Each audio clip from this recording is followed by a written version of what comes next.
On my birthday, my sister's daughter tossed her drink on my outfit and said, "Now you look as cheap as you really are." My mom took her aside. I just smiled.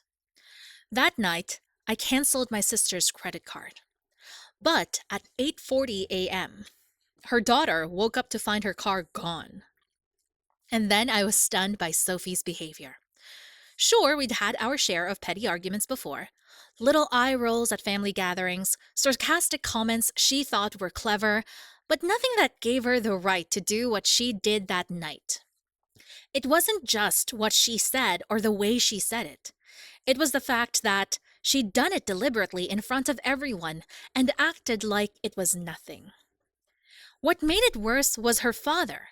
He sat right there, saw the whole thing, and didn't say a single word. Not even a half-hearted, "That's not appropriate." He just looked down at his plate like it wasn't his problem. And the rest of my family, my mom included, seemed completely lost on how to react, as if they'd forgotten basic decency. The evening had started normally enough. I'd invited them over for my birthday dinner, determined to keep it small and avoid the usual chaos that happens when too many people gather. I'd spent the whole day cooking, setting the table, making sure everything felt welcoming.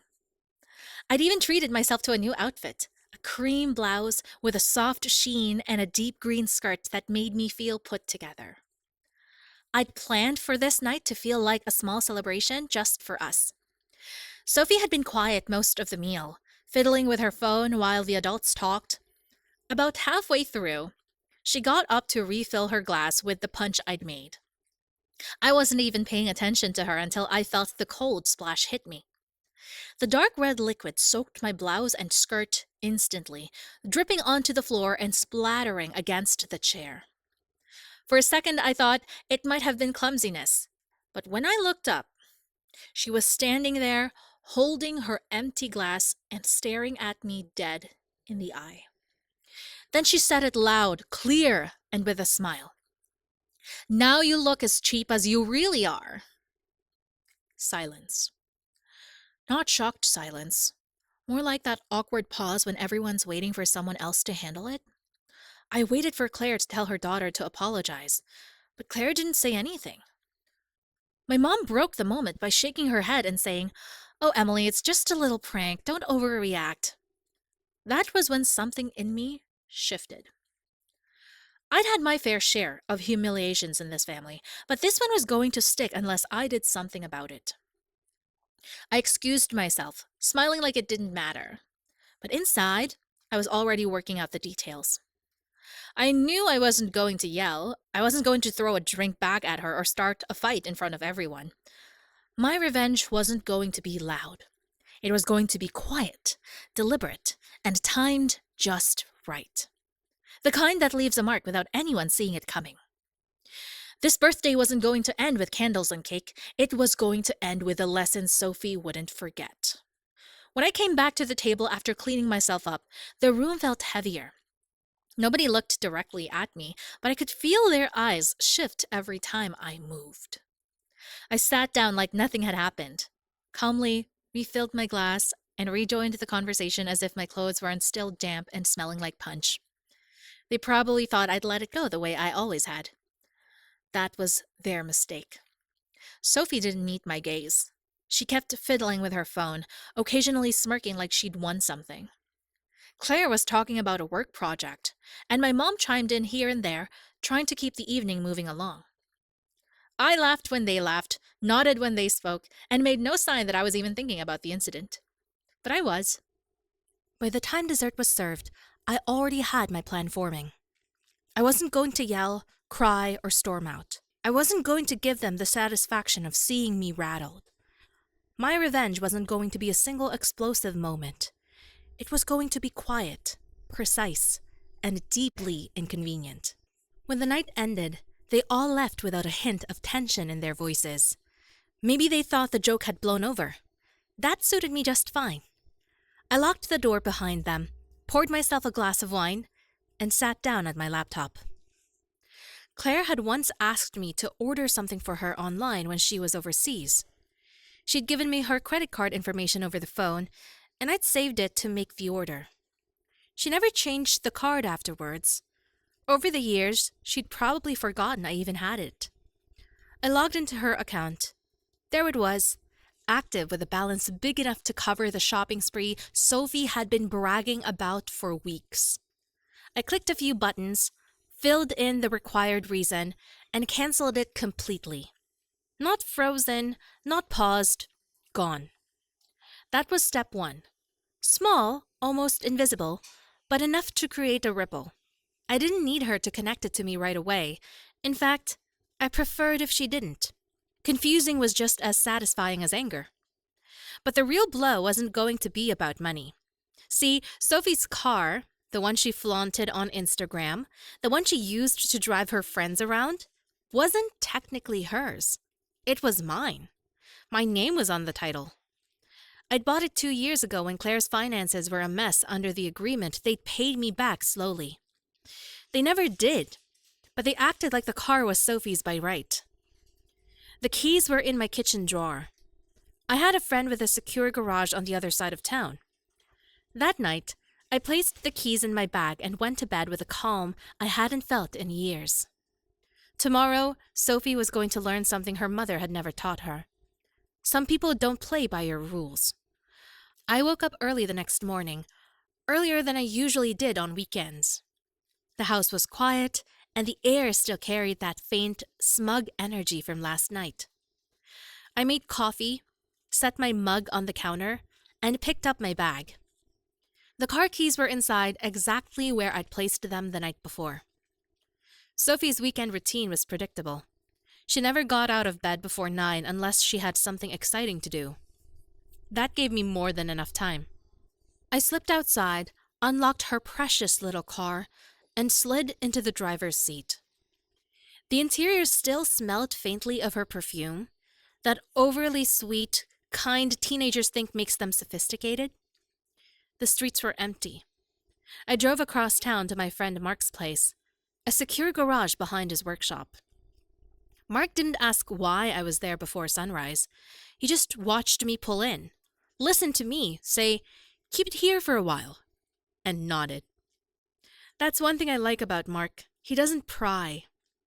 By 8:40 a.m., I was back home sitting at my kitchen table with my coffee and a clear view of the driveway.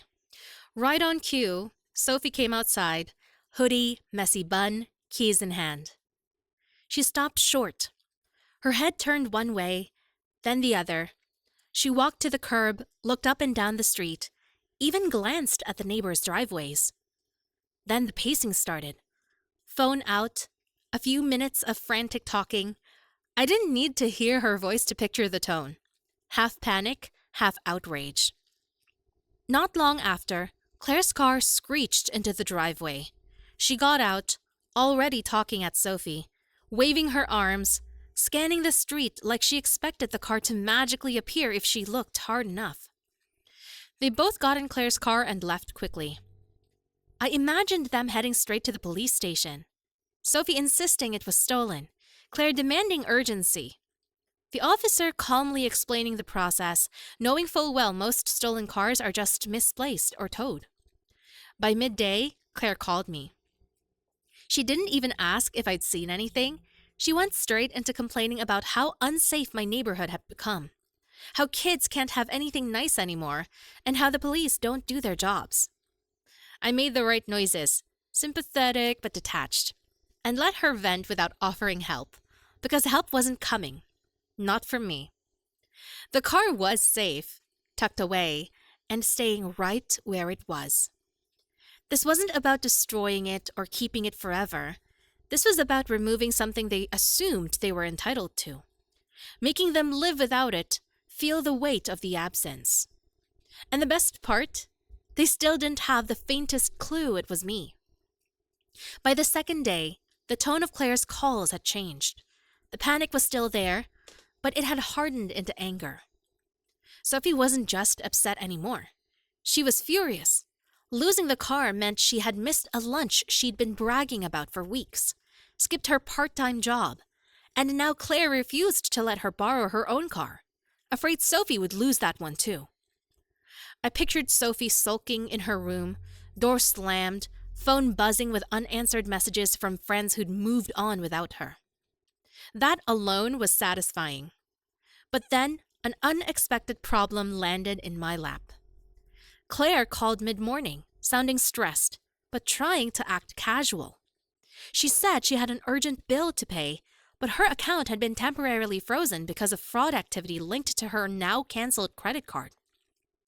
She didn't directly ask for money at first. She circled around it, mentioning how she was short this month and still waiting on the bank. But eventually, the ask came. I told her I'd look into it and ended the call without committing. Knowing they were now scrambling for cash while having no clue I'd caused it was more satisfying than anything I'd originally planned. Later that afternoon, I ran to the grocery store. In the cereal aisle, I nearly bumped into Sophie. She was with two of her friends, chatting and laughing until she saw me. Her expression dropped instantly. I didn't greet her, didn't even slow down. I just walked past like she was a stranger. But as I turned into the next aisle, I caught her voice, low and fast, telling her friends something that made them both look at me. One of them even stared a little too long, like they just heard something they weren't sure they should believe. By evening, the situation had shifted again. Claire called, but this time her tone was different, sharper, cautious. She started asking if I'd noticed anyone hanging around my street lately, if I'd had packages go missing, if maybe my doorbell camera had caught something. She didn't accuse me directly, but I could tell she was dancing around it. She wanted to see if I'd slip. The bigger twist came later that night when my mom called. She said Claire had mentioned that someone in the family might be responsible for what happened. She didn't say my name, but I could tell she was probing, waiting for my reaction. I kept my voice even, told her I hoped they found the car soon, and added that maybe it was just abandoned somewhere, waiting to be picked up. The thing about suspicion in families is that it doesn't just sit quietly. It grows, it spreads, and it turns people against each other faster than the truth ever could. I hadn't planned for them to start doubting each other so soon, but now that it was happening, I wasn't about to stop it. I just had to keep quiet, keep calm, and watch as the cracks widened. And they would widen. I was sure of it. By the third day, I didn't need to see Claire and Sophie to know things were falling apart. I could hear it in the clipped tone of Claire's voice whenever she called, and in the muffled shouting in the background. Whatever polite front they tried to keep up at first had crumbled. From what Claire let slip, she started pressing Sophie about whether she might have let someone drive the car or done something careless that led to it disappearing. Sophie swore she hadn't, but Claire kept circling back, clearly not convinced. The missing car was bad enough, but when you added the frozen credit card on top of it, and Sophie's reputation for being careless with her things, the suspicion was practically gift-wrapped. Midday, I got a text from Claire that stopped me cold for a second. It said, "If I find out you're hiding something about the car, I'm not bailing you out." I knew instantly it wasn't meant for me. She'd sent it to the wrong number. I didn't respond. I just let it sit there, knowing she'd eventually notice the mistake and wonder if I'd read into it. A couple of hours later, a mutual friend called to tell me about a scene in their driveway. Sophie had been yelling at Claire so loudly the neighbors came outside to watch. Sophie accused her of always blaming her when things went wrong, while Claire fired back that Sophie was selfish and careless. And this was just another example. It ended with Sophie storming into the house and slamming the door so hard it rattled the windows, leaving Claire standing alone in the driveway, hands on her lips, staring at nothing. That evening, my mom called for the second time in 2 days, her tone noticeably cooler. She said Claire had hinted again that someone in the family might be behind the missing car. Mom didn't outright accuse me, but I could tell she was testing the waters. I kept my voice steady, told her it would be terrible if that were true, and even added that I'd keep my eyes open in case I spotted their car nearby. She seemed satisfied enough to end the call, but I could feel the suspicion still simmering under the surface. The best part was knowing they had no idea the car was sitting untouched in Mark's locked garage. I checked on it that afternoon. It was spotless. Full tank of gas, exactly the way Sophie had last left it. The only difference was that she couldn't touch it. When I first came up with the plan, I thought I'd keep the car for a week. That seemed long enough to make a point. But now, watching them crack apart faster than I'd imagined, I was starting to think a week might be generous. If they were already this shaken after 3 days, I wanted to see what another week would do. By the 5th day, Claire and Sophie weren't even pretending to be civil anymore. What started as arguments about the missing car had turned into full-blown shouting matches about everything they'd been storing up for years. I heard from a neighbor that Sophie had accused Claire of ruining her life and never trusting her, while Claire fired back that Sophie didn't appreciate anything and acted like the world owed her. The car wasn't the problem anymore. It was just the match that had set fire to years of resentment. I could have ended it right there. I had the keys. I could have driven the car back, called Claire, and played the hero. But there was something satisfying about letting them twist in that uncertainty. They were both so sure the world had wronged them, yet neither could say exactly how. By the 7th morning, I decided it was time. The damage was done, and stretching it out any longer might make them suspicious in the wrong way. I got up before the sun, grabbed the keys, and drove the car back. I didn't put it in their driveway. That would have been too obvious, too direct. Instead, I parked it 2 streets over in front of an empty rental house. I locked the doors, slid the keys under the driver's seat, and walked away without looking back. Just after noon, Claire texted me. "The car turned up. No damage. Police don't know who had it." A second later, another message. "Weirdest thing that's ever happened." I stared at the screen for a long moment, smiling to myself, then put the phone down without replying. 2 hours later, Sophie posted a photo online. She was sitting on the hood of the car, grinning with the caption, "Guess who's back?" No apology, no acknowledgement, just an attempt to slip right back into her old life. But I knew better. They'd felt it. The loss, the inconvenience, the uncertainty. It had done its work. They'd learned in their own way that things could disappear without warning, and that sometimes there's no one to blame but themselves. I never admitted anything, and I never will. I don't need to. The best part about quiet revenge is that it leaves no proof, just a lingering shadow of suspicion. And now that shadow will always be there for them. Because the next time Sophie mouths off or Claire dismisses me, they'll remember this week. They'll remember how quickly comfort can vanish. And they'll wonder, just for a second, if I'm the one holding the keys again. That doubt, that pause before they act, is worth more than any shouted argument or dramatic confrontation. And for me, that was the real gift I gave myself on my birthday. The update. It had been 3 weeks since the birthday incident, and life had settled into something resembling normal. I still saw Sophie's car around town, and every time I did, there was a small private satisfaction in knowing I'd once made it vanish. But the calls from Claire had quieted. Mom had stopped fishing for answers. For all appearances, everything was back to the way it had been before. Or so I thought. One Saturday morning, I was making coffee when my phone rang. Claire's name lit up the screen. I almost didn't answer. I wasn't in the mood for whatever passive-aggressive comments she might have saved up, but curiosity won. She didn't waste time. "We're coming by. Be home." No explanation, no hint of her mood, just an instruction. I considered saying no, but something in her voice wasn't the usual clipped, impatient tone. It was softer, almost cautious. Against my better judgment, I said fine. An hour later, I saw them pull into my driveway. Both of them got out of the car. Sophie wasn't scrolling on her phone for once. She had her hands tucked into the sleeves of her hoodie and was looking down at the ground.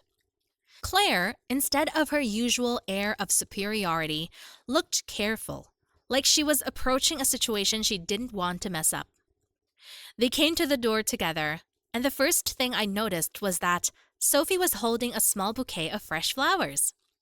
She handed them to me without a word at first, then gave a faint smile and said they were just because. Claire followed with a medium-sized gift bag wrapped neatly in gold paper and tied with a ribbon. She set it on my dining table and told me to open it. Inside was a leather tote bag. Not just any tote bag, but the exact one I'd once stopped to admire in a store window nearly a year ago. I'd never told them that, but Claire must have remembered the day. It wasn't cheap, and it wasn't something I'd ever expect her to buy for me. Then came the part no one didn't see coming. They both apologized. Not the vague, half-hearted kind where someone says, "Sorry you felt that way." This was different. Claire admitted outright that she'd been wrong to dismiss what happened at my birthday as a prank. She said she should have defended me and that she regretted not stepping in. Sophie, to my surprise, didn't try to hide behind sarcasm. She said her comment at dinner was cruel, and she'd been thinking about it since. She even admitted that losing the car, though she still didn't know how it had happened, had made her realize how quickly things could be taken away. She said she'd been embarrassed, angry, and then eventually just thoughtful about the whole thing. I stood there listening, not saying much. Part of me wanted to believe them. Part of me wanted to think that maybe something had shifted in them during those chaotic days. But another part of me, the part that had lived through years of subtle digs and dismissals, was on guard. People can change, yes, but they can also perform change when it suits them. So I thanked them. I accepted the flowers, the gift, the apology. I even told them it meant a lot to hear them say those things. And in that moment, I meant it. Because forgiveness, at least for now, felt easier than carrying the weight of resentment. But trust, that would take longer. I've learned not to hold grudges for the sake of holding them. But I've also learned that keeping your guard up is something just as important as letting things go. So for now, I'll see where this goes. Maybe it's a turning point. Maybe it's just a temporary performance. Either way, I'll keep the bag, enjoy the flowers while they last, and remember that if things ever go back to the way they were, it's not hard to take the keys away.